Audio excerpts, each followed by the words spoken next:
వెలిగించబడ్డవాడు తను వెలిగిస్తా. ఈరోజు ఒక క్రైస్తవునిగా నువ్వు జీవిస్తే ఇతరులకు కూడా నువ్వు దీపం చేస్తావు. ఇప్పుడు మీకు ఈత కొట్టడం వచ్చింది అనుకోండి, మీరు ఏం చేయొచ్చు? ఇతరులకు నేర్పించచ్చు. మీకే రాదు కానీ మీరు ఏం చెప్పుకుంటారు? నాకు చాలా ఈత వచ్చి అని చెప్తా. వాళ్ళు ఏమడుగుతారు? నాకు నేర్పించమంట, నేను రేపు నేర్పిస్తా, ఎల్లు నేర్పిస్తా. మీరు రోజు కట్టుకుంటూ వెళ్ళారనుకోండి, ఓ రోజు బయటపడతారు. ఏంటిది? నీకు ఈత వచ్చుంటే నువ్వు నేర్పించేవాడు. నీకు నేర్పిస్తా అంటున్నావు అంటే నీకు ఏం రాదు.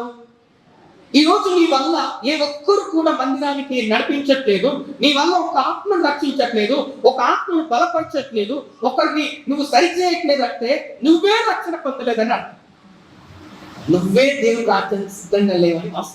ఆత్మీయంగా బ్రతకాలని తప్పని ఉండాలి. క్రైస్తవ్యము అంటే ఏక చెప్పిన ఏ విధంగా క్రైస్తవుడు అంటే వాడు మౌనాన్ని ఉండలేడు. దేవుని వాక్యం మన హృదయం ఎలా ఉంటుందంటే మండుతూ ఉంటుంది. వాడు రోషం కలిగి బతుకుతాడు. కానీ ఈరోజు చాలా మంది ఎలా ఉన్నారు?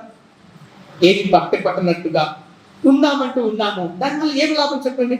దేవుడు అంటున్నాడు, సాధిస్తాను. ఇలా కనుక ఉంటే జాగ్రత్త, నేను త్వరగా రాబోతున్నాను. ఎలా వస్తున్నాడు తెలుసా దేవుడు? దొంగ ఎప్పుడు వస్తాడండి? సాధారణ ఏ టైంకి వస్తాడు దొంగ? దొంగకు టైం ఉంటుందా?